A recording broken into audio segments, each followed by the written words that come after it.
Et beaucoup de personnes sont victimes des fausses traductions. Ils sont victimes de leur propre ignorance. Vous voyez, quand ils vont lire dans le livre de Corinthiens, chapitre 12 au verset 28, je vais lire dans Bible Parole de Vie, dans 1 Corinthiens, chapitre 12, verset 28, il est dit, dans l'église, virgule, Dieu a placé au premier rang les apôtres, et il y a virgule. Et c'est là où vous allez voir des gens qui n'ont pas de substance spirituelle, vont vous dire, vous voyez, dans l'église, les plus puissants, c'est les apôtres. Les plus puissants, c'est les apôtres dans l'église. Mais on fait allusion à quelle église? J'avais déjà fait cette vidéo, une vidéo déjà par rapport aux apôtres. Déjà, ça fait des années, cette vidéo existe toujours sur YouTube. J'avais expliqué bel et bien que arriver au niveau des apôtres, c'est le niveau très élevé, très intense de la spiritualité. Vous voyez? Mais des gens confondent, quand ils lisent les Écritures, ils ne comprennent pas les Écritures.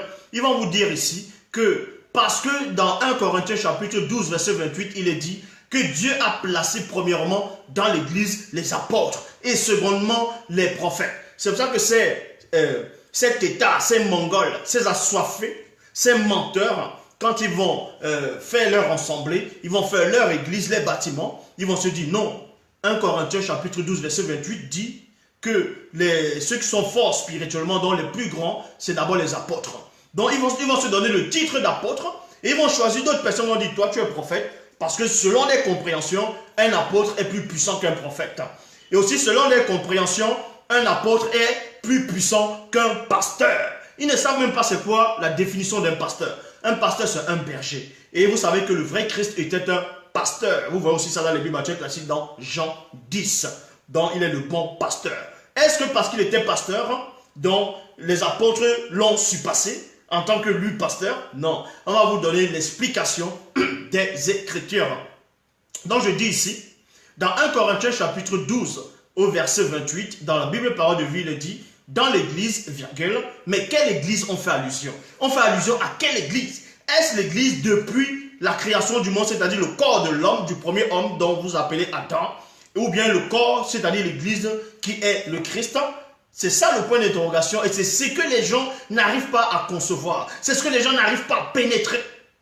Or, dans l'église, Dieu a placé au premier rang, les apôtres, virgule, au second rang, les prophètes, au troisième rang, ceux qui enseignent, donc les docteurs, ceux qui enseignent.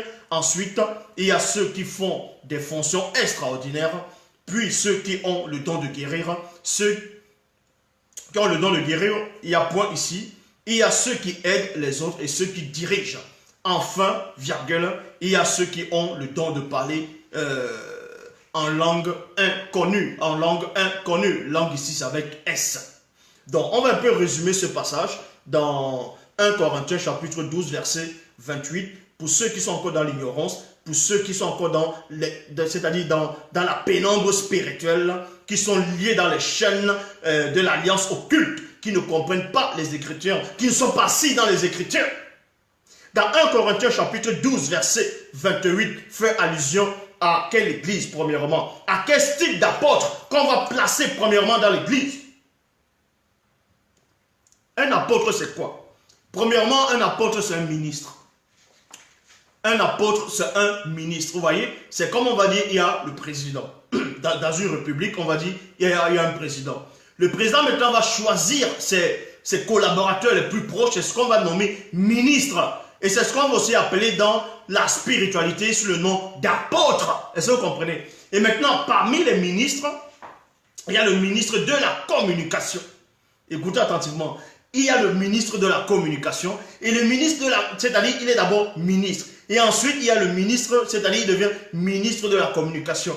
Et la communication, c'est quoi? Tu vas vers le peuple, tu te mets à parler au peuple, tu dis au peuple ce qui arrive. Et c'est ça aussi la fonction d'un prophète.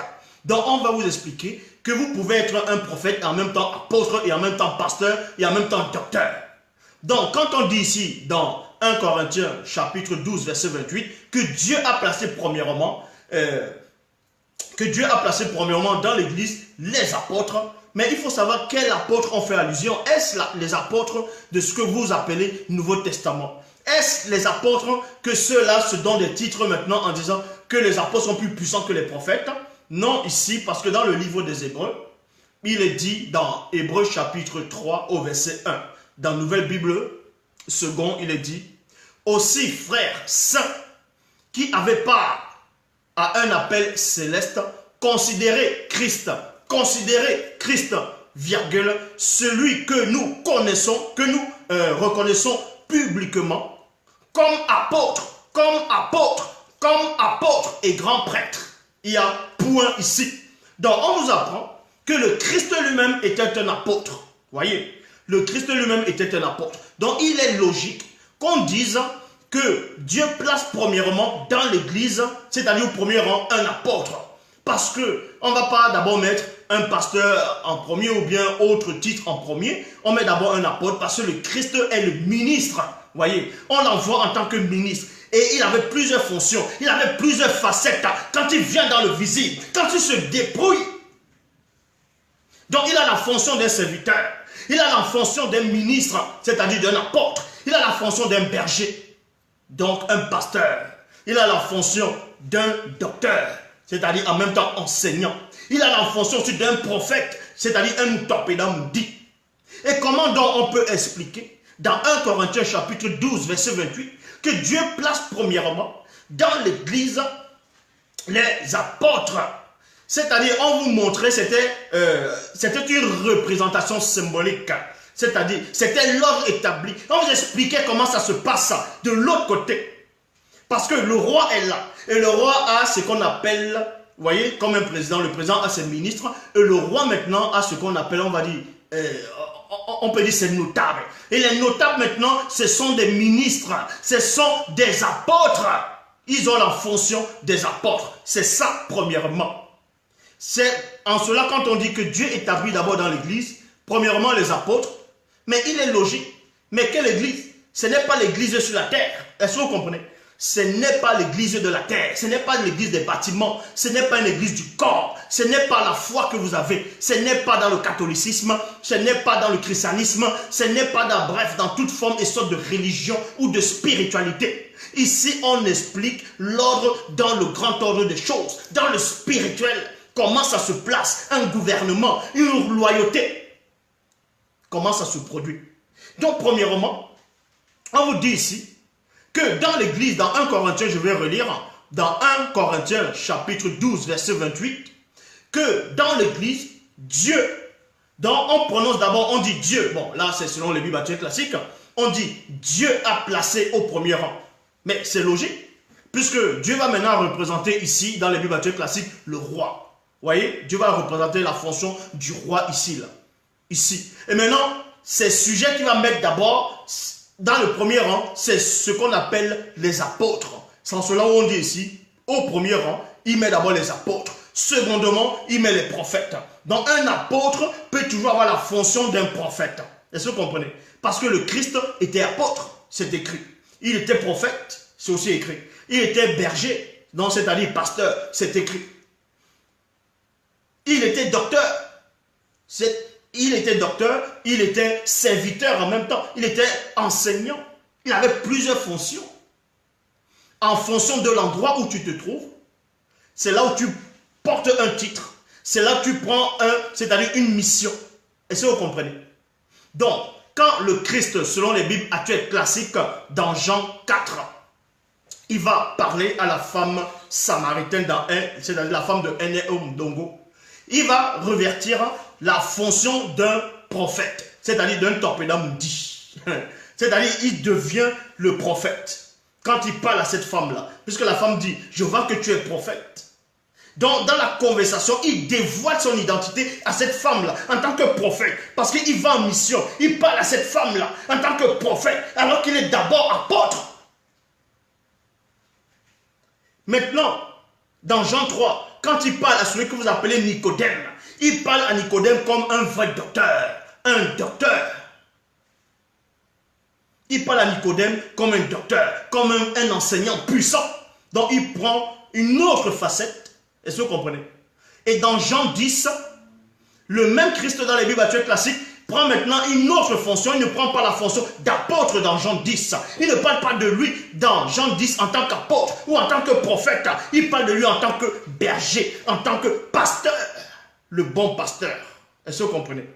Donc quand on dit ici, dans 1 Corinthiens, chapitre 12, verset 28, arrêtez de faire croire aux gens que c'est dans les bâtiments que les apôtres Paul, les gens comme les Paul, les gens comme les Pierre, les gens comme les Jean, les gens comme, on va dire Jacques, ainsi de suite, Jude, étaient plus puissants que les prophètes de ce que vous pensez être ou bien dire les prophètes de l'ancienne alliance. Non, c'est pas de ça qu'il est question. Donc, 1 Corinthiens chapitre 12 au verset 28, en train de rétablir l'ordre. Comment ça se manifeste les ministères? Comment c'est? Ce n'est pas de l'ordre, ce n'est pas le désordre, c'est l'ordre. Est-ce que vous comprenez? Donc, le Christ ici, selon les Bibles actuelles classiques, va prendre plusieurs fonctions.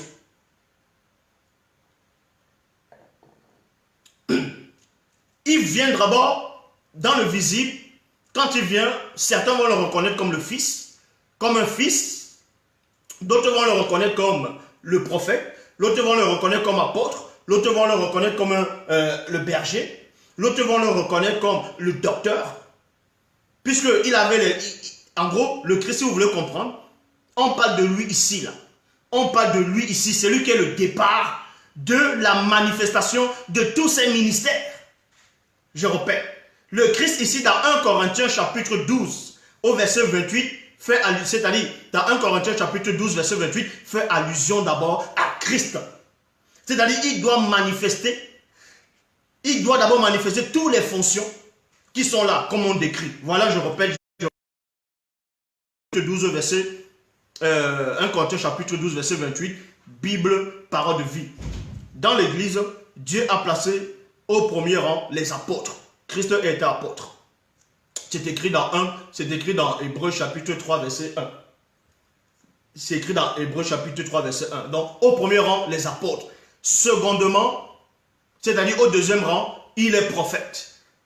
Et dans Jean 3, non, plutôt dans Jean 4, quand Christ parlait à la femme samaritaine, c'est de N.M. Dongo qui est venu puiser dans le puits du puissant Tindi, donc que vous appelez Jacob. Il s'est révélé comme prophète. Donc, il avait déjà les deux titres là, les deux fonctions des deux rangs, c'est-à-dire premier et deuxième rang. Au troisième rang, celui qui enseigne, parce qu'il il était en même temps enseignant. Ensuite, il y a ceux qui font des actions extraordinaires. Le Christ l'a fait. Ceux qui ont le don de guérir, le Christ a guéri. Il y a ceux qui aident les autres et ceux qui dirigent. Le Christ a fait tout ça. Enfin, il y a ceux qui ont le don de parler en langue inconnue. Le Christ pouvait faire tout ça. Donc, tout ça là, c'était une manifestation de ses facettes. Est-ce que vous comprenez? C'était une manifestation de ses facettes. Ça, c'était l'initiation.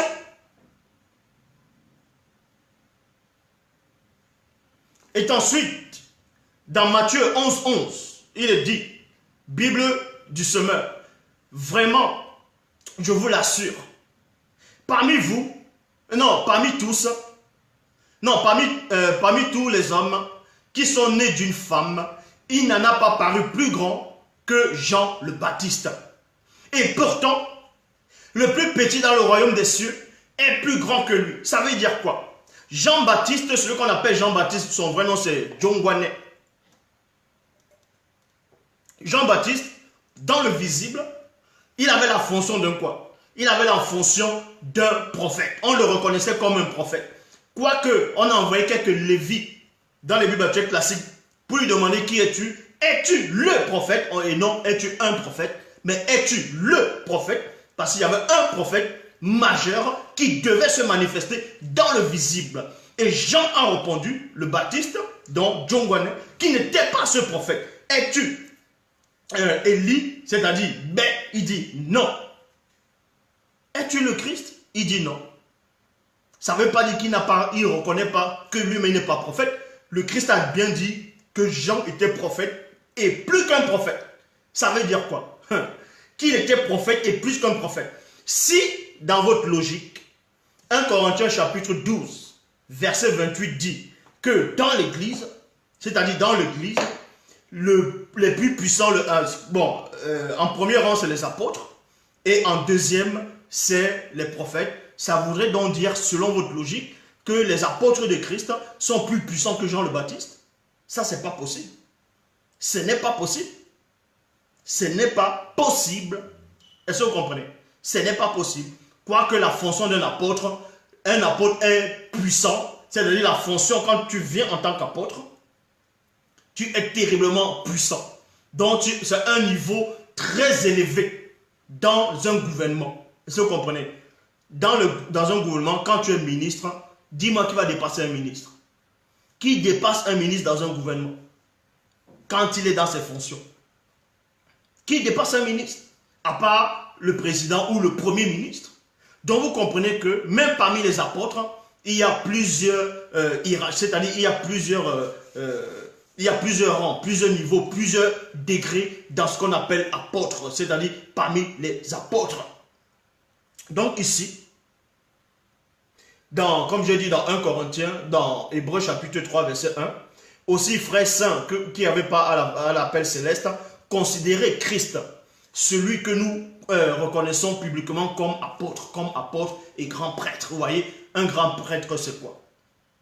C'est un souverain sacrificateur. Donc, il était souverain sacrificateur, il était en même temps apôtre. Est-ce que vous comprenez? Il est de même que Aaron. Aaron était un sacrificateur. Aaron était même un grand prêtre. Or, Christ, lui, avait la fonction du grand prêtre et en même temps apôtre, ministre. Celui qu'on va appeler Moïse, donc dans les Bibles actuelles classiques, Boussé. Vous allez le reconnaître uniquement en tant que prophète. Mais en même temps, c'était un ministre. C'était le représentant de Dieu sur la terre, selon les Bibles actuelles classiques. Donc, il était aussi c'était un ministre, on va dire un apôtre. Donc, vous ne pouvez pas comparer les apôtres qui ont été manifestés dans le Nouveau Testament, dans ce que vous appelez le Nouveau Testament, et les prophètes de l'Ancienne Alliance. Donc, ici, on vous apprend que parmi tous ceux qui sont nés de femmes sur la terre, il n'en a pas paru plus grand que Jean le Baptiste. Il n'en a pas paru. Donc, comment se fait-il après qu'on vous dit que Paul va écrire que dans l'église, c'est d'abord les apôtres qui sont plus puissants, alors qu'on reconnaît que Jean-Baptiste était prophète. Or, on vous apprend bien avant que Jean-Baptiste, personne ne pouvait être plus grand que lui, parmi tous ceux qui sont nés de femmes, y compris Melchisedec. Personne ne pouvait être plus grand que lui. Que ce soit Paul, que ce soit Jean, que ce soit Pierre, que ce soit Thaddée, que ce soit Barthélemy, que ce soit tous ces apôtres de Christ, aucun d'entre eux n'a surpassé Jean le Baptiste. Parce que le Christ le dit ici, parmi tous ceux qui sont nés de femmes, personne n'est plus grand que Jean le Baptiste. Cependant, le plus petit qui est le royaume des cieux, c'est-à-dire les anges, est plus grand que lui. Et tous les anges, ce sont des ministres. Est-ce que vous comprenez? Tout ce qu'on appelle les entités du grand ordre des choses, ce sont, on va dire, sont des ministres. C'est en cela où on les appelle les bas, c'est-à-dire les anges, on les appelle les bas mouloloma. Et les apôtres aussi dans le visible, on les donne aussi le titre de bas mouloloma qui veut dire maintenant apôtre. Donc ministre envoyé en même temps.